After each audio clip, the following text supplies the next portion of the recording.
ছোট থেকে স্বপ্ন দীঘা যাওয়ার, তাই হঠাৎ করে ভলভো গাড়িতে করে যাওয়ার সুযোগ পেয়ে গেলাম দীঘা।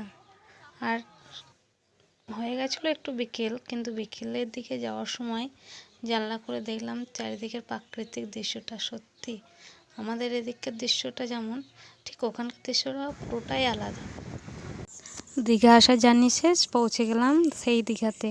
আর তারপর আমরা ঘুরতে এলাম সেই বাবা চন্দনেশ্বর মন্দির। প্রথমেই বাবা চন্দনেশ্বর মন্দিরকে দর্শন করে আমরা দীঘাতে এসে উপস্থিত হলাম। আর আমি তো এখানে প্রচণ্ড আনন্দ উপভোগ করেছিলাম। শুধু সারাদিন ঘুরলেই হবে না, একটু খাওয়া দাওয়া ও বিশ্রামের প্রয়োজন আছে, তাই আমরা চলে এসেছিলাম আঁচল গেস্ট হাউসে।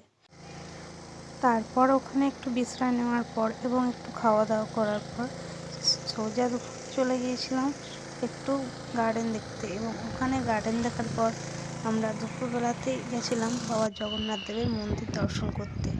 ওখানকার দৃশ্য তো বলে কাজ নেই, সত্যি আমি কখনোই দেখিনি, এটাই প্রথমবার দেখলাম, তাই তোমাদেরকেও দেখালাম। এবং মন্দির দর্শনের পরই চলে গেছিলাম আমার সেই চিরাকাঙ্ক্ষিত, সেই ছোট্ট থেকে স্বপ্ন দীঘা যাওয়ার। তাই সেই চলে এসেছিলাম সেই দীঘার সমুদ্র সৈকতে। তো তখন ছিল দুপুরবেলা, জোয়ার এসেছিল, সত্যি দেখতে অসাধারণ লাগছিল সেই সমুদ্র সৈকতটাকে।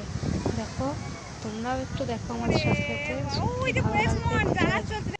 আর ওখানকার জেলেরা সমুদ্র সৈকতের ধারে ধারে অসংখ্য ধরনের মাছ বিক্রি করছিল, যেটা আমি কখনোই দেখিনি, এই প্রথম হয়তো দেখলাম।